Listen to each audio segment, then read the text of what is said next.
ഞാൻ ആദ്യമായി അങ്ങയോടൊരു വിഷമം പങ്കുവയ്ക്കുകയാണ്. സാർ, നമ്മൾ കുറേ നാളുകളായി നിയമസഭയിലിരിക്കുന്നു. ഇന്ന് ഈ വിഷയം അവതരിപ്പിച്ച ശ്രീ കുറുക്കോളി മൊയ്തീൻ സാധാരണക്കാരുടെ ഇടയിൽ ജീവിച്ച സാധാരണക്കാരനായൊരു മനുഷ്യനാണ്. അദ്ദേഹം പ്രവർത്തിക്കുന്ന ഒരു മേഖലയെക്കുറിച്ച് അദ്ദേഹത്തിൻ്റെതായ ഭാഷയിൽ അദ്ദേഹത്തിൻ്റെതായ രീതിയിൽ ഇവിടെ ആ വിഷയം അവതരിപ്പിക്കുമ്പോൾ എല്ലാ മന്ത്രിമാരിലൊന്നും ഞാനല്ല, 1-2 മന്ത്രിമാർ ഉൾപ്പെടെയുള്ള അംഗങ്ങൾ അദ്ദേഹത്തെ പരിഹസിക്കുകയായിരുന്നു യഥാർത്ഥം. സാർ, അതൊരിക്കലും ഈ സഭയിൽ ഒരിക്കലും ആവർത്തിക്കപ്പെടരുത് എന്ന് ഞാൻ പറയാം. ചരിത്രത്തിൽ തന്നെ പറഞ്ഞു കേട്ടിട്ടില്ലാത്ത രീതിയിലുള്ള ഐതിഹാസികമായ സമരങ്ങൾക്കാണ് സംയുക്ത കർഷക സമിതിയുടെ നേതൃത്വത്തിൽ 1 വർഷം നീണ്ടു നിൽക്കുന്ന സമരം ഇന്ദ്രപ്രസ്ഥത്തിൽ അരങ്ങേറിയത്. വളരെ മോശമായ രീതിയിൽ ആ സമരത്തെ പൊളിക്കാൻ പല നീക്കങ്ങളും കേന്ദ്ര ഗവൺമെൻറ് നടത്തുകയുണ്ടായി. അതിനൊക്കെ അതിജീവിച്ച് അവസാനം സർക്കാർ ഉറപ്പ് നൽകി സമരം അവസാനിപ്പിച്ചു.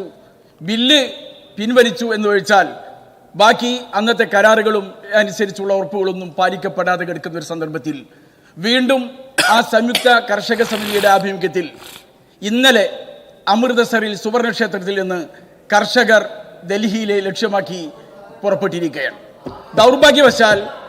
ദൗർഭാഗ്യവശാൽ ആ സമരത്തിൽ ഇടതുപക്ഷ സംഘടനകൾ ഇല്ല എന്ന കാര്യം കൂടി നിങ്ങൾ അറിയിക്കുവാൻ ഈ സന്ദർഭത്തിൽ ആഗ്രഹിക്കുകയാണ്.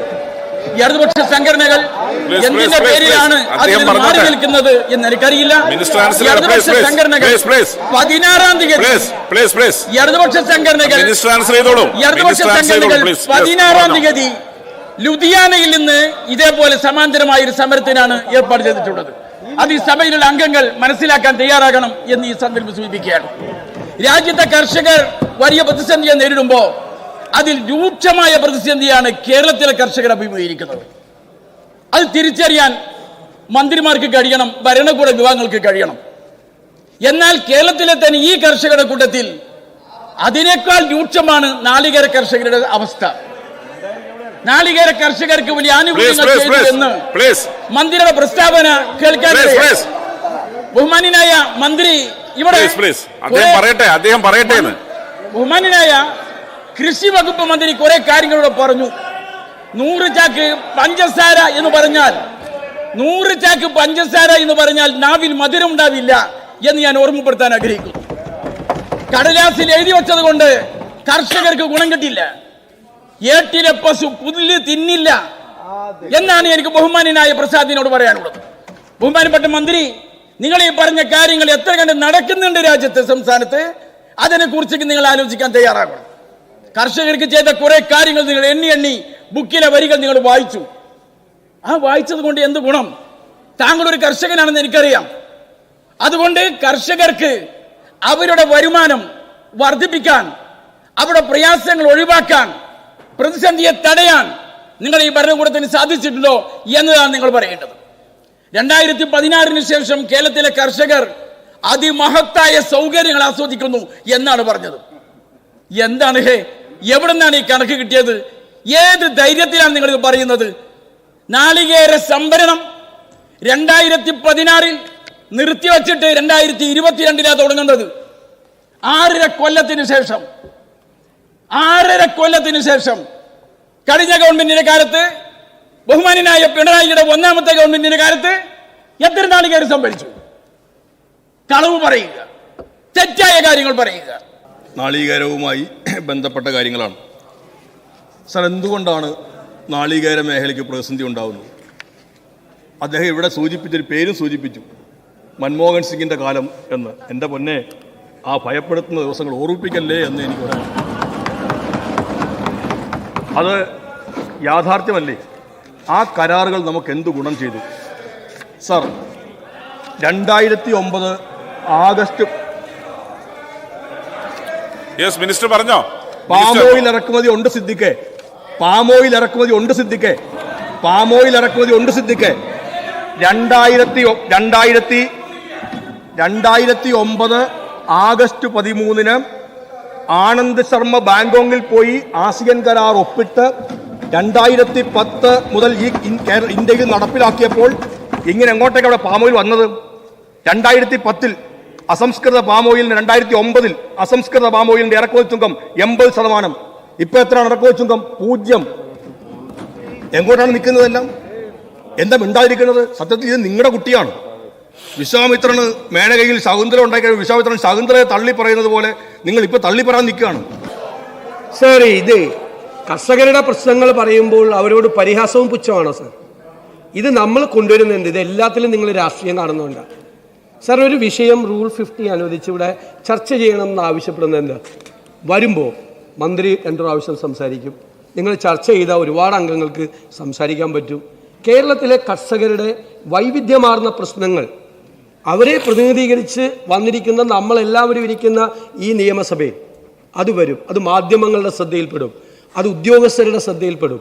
ഒരുപാട് കുറവുകളും കുറ്റങ്ങളും തിരുത്തി അത് നന്നായി കൊണ്ടുപോകാൻ ഉള്ളൊരു പോസിറ്റീവായിട്ട് എടുക്കണ്ടേ? അല്ലാതെ ഇത് ഏതോ തെരഞ്ഞെടുപ്പിൻ്റെ പശ്ചാത്തലത്തിലാണെന്ന് അറിയില്ല. ഇതെല്ലാം പാർലമെൻറ്റിൽ പറയേണ്ട കാര്യങ്ങൾ അസംബ്ലിയിലൊന്ന് പറയാൻ പറ്റും. കേന്ദ്ര സർക്കാരിനെതിരായിട്ടും കേന്ദ്ര ഗവൺമെൻറ്റിൻ്റെ നയങ്ങൾക്കെതിരായിട്ടും സംസാരിക്കേണ്ടത് പാർലമെൻറ്റിലല്ലേ? അദ്ദേഹം കേന്ദ്ര സർക്കാരിൻ്റെ നയങ്ങൾക്കെതിരായി അദ്ദേഹം ഇവിടെ സംസാരിച്ചല്ലോ.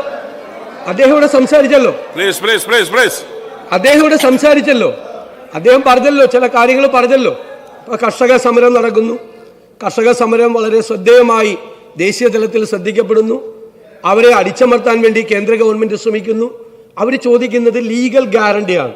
MSPക്ക് മിനിമം സപ്പോർട്ട് പ്രൈസിനുള്ള ലീഗൽ ഗ്യാരണ്ടിയാണ് ആ സമരത്തിൻ്റെ ഏറ്റവും വലിയ ഡിമാൻഡ്. രണ്ടാമത് സ്വാമിനാഥൻ കമ്മീഷൻ റിപ്പോർട്ട് അംഗീകരിക്കണമെന്നാണ്. സാർ, അതൊന്നും ഒരു ഫേസിൽ ചെയ്യാൻ പറ്റുന്ന അല്ലെങ്കിലും പല ഫേസിലായി ചെയ്യേണ്ട കാര്യങ്ങളാണ്. എന്താണ് സ്വാമിനാഥൻ കമ്മീഷൻ്റെ ഏറ്റവും വലിയ റെക്കമെൻഡേഷൻ? എന്താണ്? നമ്മുടെ കൃഷി ചെലവ്, കോസ്റ്റ് ഓഫ് പ്രൊഡക്ഷൻ, ഒരു ഉൽപ്പന്നം ഉണ്ടാക്കുന്നതിൻ്റെ ചെലവിൻ്റെ പ്ലസ് 50% ആയിട്ട് MSP നിശ്ചയിക്കണമെന്നാണ്. അപ്പോൾ കർഷകനത് ആശ്വാസമാണ്. കർഷകന് ആ കാർഷിക വൃത്തിയിൽ നിന്ന് പിന്മാറാനുള്ള ടെൻഡൻസിയാണ് ഇപ്പോൾ ഉള്ളത്. നിവൃത്തികേട് കൊണ്ടാണ് പലരും അവിടെ തുടരുന്നത്.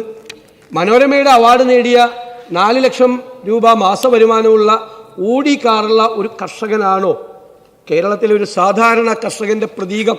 എൻ്റെ ചോദ്യം അതാണ്. ആ ഓടി കാറുള്ള കർഷകനെ പോലെയാണോ കേരളത്തിലെ ഈ വനാതിർത്തികളിലും ഈ ഹൈറേഞ്ചിലും മറ്റു പ്രദേശങ്ങളിലും ഈ കഷ്ടപ്പെടുന്ന പ്രയാസപ്പെടുന്ന ഒരു കർഷകന്റെ സിമ്പൽ അതാണോ? അതാണ് എൻ്റെ ചോദ്യം. ഇത് വിനീതമായ ചോദ്യമാണ്. അതാണോ സിമ്പൽ? നിങ്ങൾ മനസ്സിലാക്കണം, ഓരോ പ്രദേശത്തും ചെല്ലുമ്പോൾ ഇന്ന് ഏറ്റവും കൂടുതൽ ദുരിതമനുഭവിക്കുന്നത്, ഏറ്റവും കൂടുതൽ കഷ്ടതകൾ അനുഭവിക്കുന്നത് അവരാണ്. കാരണത്തിലേക്ക് നമുക്ക് പോവാം, അവരാണ്. അപ്പോൾ കേരളത്തിലെ കാർഷിക മേഖല ഗുരുതരമായ പ്രതിസന്ധിയെ നേരിടുകയാണ്. ഇത് നാളികേര കർഷകരുടെ കാര്യം പറഞ്ഞു, നെൽ കർഷകരുടെ കാര്യം പറഞ്ഞു. അടയ്ക്ക സ്വല്പം വിലയുണ്ട്, പക്ഷെ വിലയുണ്ടെങ്കിലും വിലയുണ്ട്, പക്ഷേ പ്രൊഡക്ടിവിറ്റി വളരെ മോശമായി. കാരണം രോഗങ്ങൾ വന്ന്, ഇല കൊഴിയുന്ന രോഗങ്ങൾ പുതിയതായി വന്ന്. ഞങ്ങൾ പോയി അടയ്ക്ക കർഷകരുടെ സംഗമം നടത്തിയതാണ് കാസർഗോഡ്. ഇപ്പം അതിൻ്റെ വില ഇടിയും. വില ഉണ്ടെങ്കിലും പ്രൊഡക്ടിവിറ്റി ഗണ്യമായി കുറഞ്ഞു. അപ്പം അത് മാനേജ് ചെയ്യാൻ പറ്റുന്നില്ല, കോസ്റ്റ് ഓഫ് പ്രൊഡക്ഷൻ. ഇപ്പം നാളികേരത്തിൻ്റെ കാര്യം എന്താ പറഞ്ഞത്? നാളികേരത്തിൽ നിന്ന് കിട്ടുന്ന പലരും തെങ്ങ് കയറുന്നില്ല. കാരണം തെങ്ങ് കയറിയാൽ കൊടുക്കേണ്ട കൂലി ഈ നാളികേരം വിറ്റാൽ കിട്ടാത്ത അവസ്ഥയിലേക്ക് പോയിരിക്കുന്നു. നിങ്ങൾ നോക്ക്, നാട്ടുമ്പുറങ്ങളിലെ തെങ്ങുകൾ നോക്ക്, പണ്ടുണ്ടായിരുന്ന പോലെയാണ്. ചെത്തി വൃത്തിയാക്കി ഭംഗിയാക്കി വെച്ചിരുന്ന തെങ്ങുകളാണ്. സാർ, താങ്കൾ വളരെ പ്രധാനപ്പെട്ട കാര്യം വിട്ടുപോയി തോന്നുന്നു.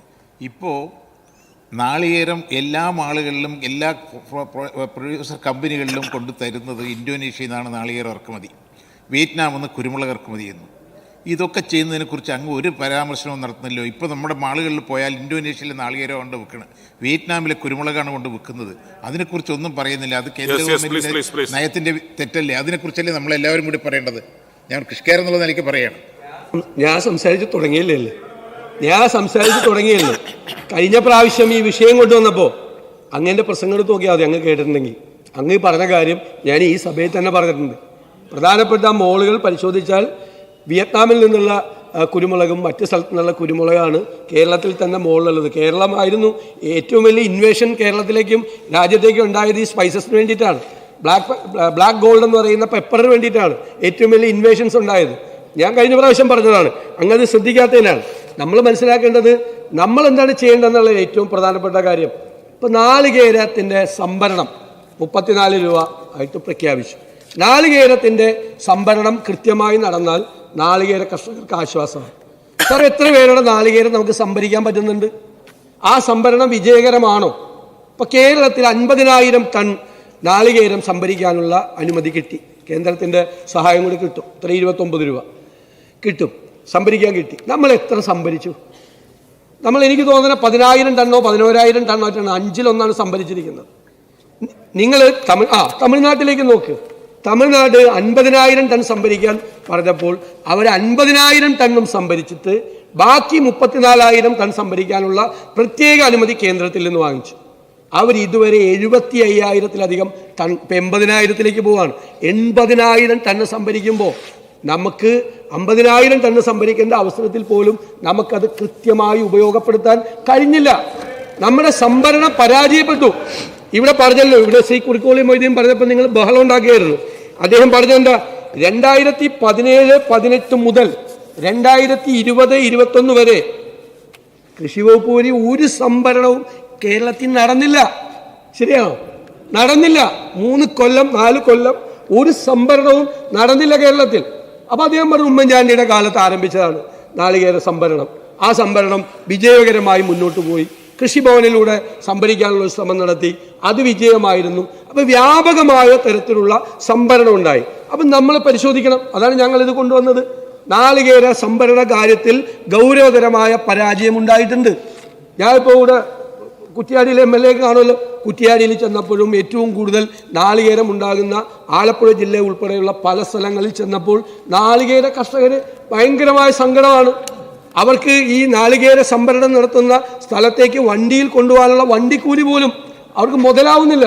അപ്പോൾ സംഭരണത്തിലുള്ള പാളിച്ച മാറ്റി സംഭരണം ഏറ്റവും നാളികേര ഉൽപ്പാദിപ്പിക്കുന്ന കർഷകർക്ക് ആശ്വാസം കൊടുക്കുന്ന തരത്തിൽ, നമ്മളതിനല്ലേ ഈ പൈസ കൊടുക്കുന്നത്, ആശ്വാസം കൊടുക്കുന്ന തരത്തിൽ. മാത്രമല്ല, ഈ 34 രൂപ എന്ന് പറയുന്നത് കുറവാണ്.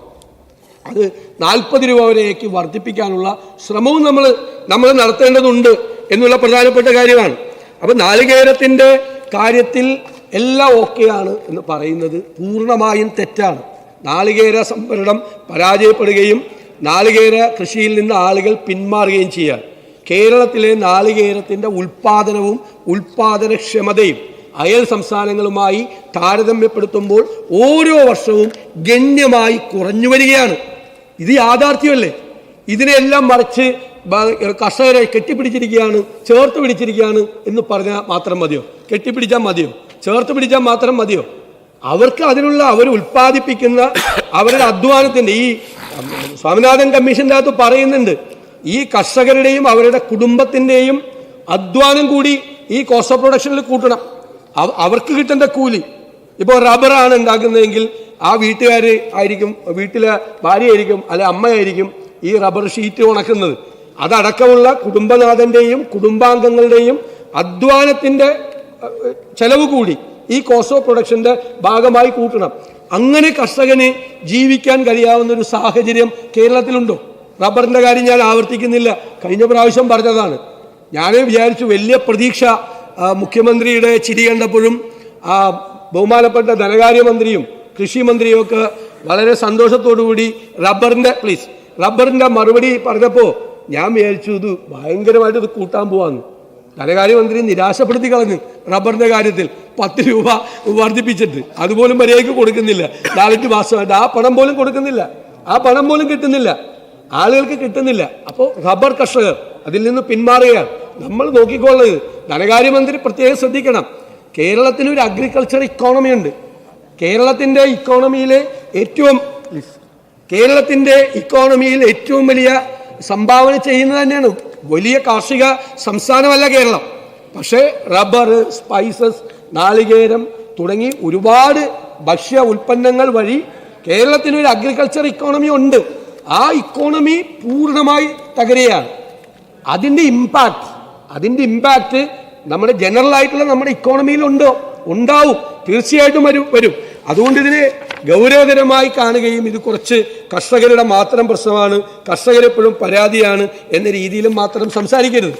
ഞാൻ പറയട്ടെ, നിങ്ങൾ കൊണ്ടുവന്നൊരു ഞങ്ങളെ കൂടി പിന്തുണയോടുകൂടി പാസ്സായ ഞങ്ങളോട് സപ്പോർട്ട് ചെയ്ത കാർഷിക കടാശ്വാസ കമ്മീഷൻ സ്വാഗതം ചെയ്യുന്ന ഒരു കാര്യമാണ്, നന്നായി ചെയ്തു. ഇപ്പോഴത്തെ സ്ഥിതി എന്താ? ഇപ്പോൾ 2020 ശേഷം പുതിയ ആപ്ലിക്കേഷൻ പോലും മേടിക്കുന്നില്ല. കാർഷിക കടാശ്വാസ കമ്മീഷന്റെ ആളുകൾക്കൊരു ബത്ത പോലും കൊടുക്കുന്നില്ല. എത്രയുണ്ട് കൊടുക്കാൻ വേണ്ടി? 221 കോടി രൂപ പാസ്സായതിന് കാശ് കൊടുക്കാനുണ്ട്. ശരിയാണോ? പല കോപ്പറേറ്റീവ് ബാങ്കുകളിലാണ് ഇത് ചെയ്യുന്നത്.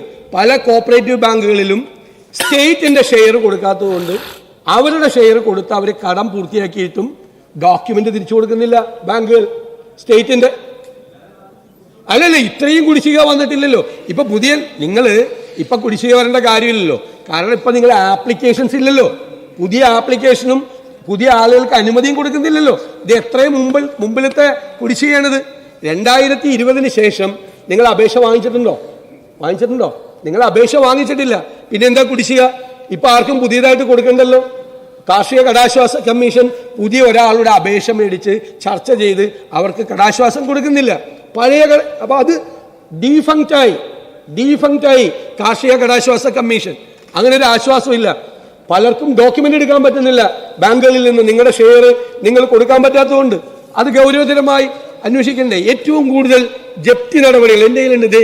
സംസ്ഥാന സഹകരണ ബാങ്ക് ഇടുക്കിയിൽ കൊടുത്തിരിക്കുന്ന ഈ സ്ഥാവര വസ്തു വിൽപ്പന പരസ്യം എത്ര പേരെന്നറിയാം? 100 കണക്കിന്. പ്ലീസ്. 2023 വരെ കാർഷിക കടാശ്വാസ കമ്മീഷൻ്റെ അവരപേക്ഷ സ്വീകരിച്ചിട്ടുണ്ട്. ഞങ്ങളുടെ ആ കണക്കുണ്ട്. 2007 മുതൽ തന്നെ വന്ന 30/6/2023 വരെയാണ് 6,47,000. അങ്ങ് പറഞ്ഞതുപോലെ കുടിശ്ശിക നേരത്തെയും ഉണ്ടായിട്ടുണ്ട്. 2011-16 ഗവൺമെൻറ്റിൻ്റെ കാലത്തും കുടിശ്ശിക ഉണ്ടായിട്ടുണ്ട് എന്നുള്ള കാര്യം കൂടി ഓർക്കണം. ഇതിനകത്ത് ഇടുക്കി വയനാട് ജില്ലകളിൽ മാത്രമാണ് ഒരു എക്സംഷൻ കൊടുത്തത്. ബാക്കിയുള്ള സ്ഥലത്തൊന്നും അപേക്ഷയൊന്നുമില്ല. പിന്നെ നിങ്ങൾ വ്യാപകമായ ജപ്തി നടപടികളാണ് കാർഷിക മേഖലയിൽ. വ്യാപകമായി കൃഷിയിടങ്ങൾ വ്യാപകമായി ജപ്തി ചെയ്യപ്പെടുകയാണ്. വലിയ കടക്കണിയിലേക്ക് പോവുകയാണ്. അങ്ങ് പറയുന്നുണ്ടോ കാർഷിക കടാശ്വാസ കമ്മീഷൻ നന്നായി ഫംഗ്ഷൻ ചെയ്യുന്നുണ്ട്, അവരുടെ ജോലി ചെയ്യുന്നുണ്ട്? കാർഷിക കടാശ്വാസ കമ്മീഷൻ, ഞാൻ വീണ്ടും ആവർത്തിക്കുന്നു, ഡീഫങ്ക്റ്റായി. അത് അതിൻ്റെ ഫങ്ഷൻസ് അത് ചെയ്യുന്നില്ല. അപ്പോൾ വലിയൊരു ആശ്വാസം ചെറുകിട കർഷകർക്ക് കിട്ടിയിരുന്ന ഒരാശ്വാസം അത് പൂർണ്ണമായി നിങ്ങളുടെ കാലത്ത് തന്നെ ഇല്ലാതായി. നിങ്ങളിവിടെ പ്രഖ്യാപിച്ചു, ഇടുക്കി പാക്കേജ് പ്രഖ്യാപിച്ചു എത്ര? 12,000 കോടി രൂപ. വയനാട് പാക്കേജ് പ്രഖ്യാപിച്ചു 7,000 കോടി രൂപ. കുട്ടനാട് പാക്കേജ് പ്രഖ്യാപിച്ചു 5,000 കോടി രൂപ. ഈ പാക്കേജ് നിങ്ങൾ പ്രഖ്യാപിച്ചതനുസരിച്ച് ആകെ കൊടുത്തത് 50 ലക്ഷം രൂപ വയനാട്ടിലെ കാപ്പി കർഷകർക്ക് കാപ്പി സംഭരിക്കുന്നതിന് വേണ്ടി മാത്രമാണ് ഇത്രയും പൈസയിൽ കൊടുത്തത്. ഇതൊന്നും 1 രൂപ പോലും കൊടുത്തിട്ടില്ല. അപ്പം നിങ്ങൾ അങ്ങനെ ചെയ്തില്ലേ, ഇങ്ങനെ ചെയ്തില്ലേ? നിങ്ങളുടെ പ്രഖ്യാപനങ്ങളെല്ലാം കടലാസിൽ മാത്രമാണ്. ഒരു വയനാട്ടിലെ കർഷകനെയും ഇടുക്കിയിലെ കർഷകനെയും കുട്ടനാടിലെ കർഷകനെയും നിങ്ങൾക്ക് സഹായിക്കാൻ കഴിഞ്ഞില്ല. കുട്ടനാടത്തെ നെൽകർഷകരുടെ സങ്കടം എന്താ? എത്ര പേര് ആത്മഹത്യ ചെയ്തു? ഞാൻ ആത്മഹത്യ ചെയ്ത ആളുകളുടെ പേരുകൾ മുഴുവൻ പറയണോ? എത്ര കർഷകർ ആത്മഹത്യ ചെയ്തു? ഇതിനിടയിൽ കടം കയറി എത്ര പേര് ആത്മഹത്യ ചെയ്തു? നിങ്ങൾ പോയി ഇപ്പോൾ ആന്തൂരിലെ ഷാജൻ ആത്മഹത്യ ചെയ്തപ്പോൾ അതിൻ്റെ കാരണം അന്വേഷിച്ച് വേറെ പോയ പോലെ അവരുടെ കുടുംബകാര്യങ്ങളിലേക്കൊന്നും പോകണ്ട. എത്ര കർഷകർ ആത്മഹത്യ ചെയ്തു? എത്ര പേര് കടക്കണിയിലാണ്? എത്ര പേര് ജപ്തി നടപടികളെ നേരിടുന്നു? ആ യാഥാർത്ഥ്യം നമ്മൾ അറിയണ്ടേ? അങ്ങ് പറഞ്ഞു ഈ മൻമോഹൻ സിംഗിൻ്റെ കാലത്തെക്കുറിച്ച് അയ്യോ ഓർമ്മിപ്പിക്കല്ലേ എന്ന് പറഞ്ഞു. ഞെട്ടല്. 72,000 കോടി രൂപയുടെ കർഷകരുടെ കടം മുഴുവൻ എഴുതി തള്ളിയ സർക്കാരാണത്. അതാണോ നിങ്ങൾ ഓർമ്മിപ്പിക്കരുതെന്ന് പറഞ്ഞത്? ലോകത്തൊരു ഗവൺമെന്റും കർഷകരുടെ കടം അതുപോലെ എഴുതി തള്ളിയ ഒരു സർക്കാർ ഉണ്ടായിരുന്നില്ല. ആ സർക്കാരിനെ കുറിച്ചാണ് കേരളത്തിലെ കൃഷിമന്ത്രി ആ കാലത്തെ കുറിച്ച് ഓർമ്മിപ്പിക്കല്ലേ എന്ന് പറഞ്ഞത്. അത് നിങ്ങളതൊക്കെ ഓർക്കണം. നിങ്ങളതൊന്നും ഓർക്കാതെ പോകരുത്. ഇതെല്ലാം ഓർക്കണം. എന്നിട്ട് ആ സർക്കാരിനെ കുറിച്ച് ഓർക്കരുത്. അതിന്റെ കാർഷിക കടാശ്വാസ കമ്മീഷനെ ഇല്ലാതാക്കിയ പിണറായി സർക്കാരിനെ കുറിച്ചാണോ ഓർമ്മിപ്പിക്കേണ്ടത്? ഇല്ല, ഞാൻ വഴങ്ങുന്നില്ല. അദ്ദേഹം ഒരിക്കലും വഴങ്ങാറില്ല എനിക്ക്. അപ്പൊ ഞാൻ പറഞ്ഞല്ലോ 72,000 പറഞ്ഞു.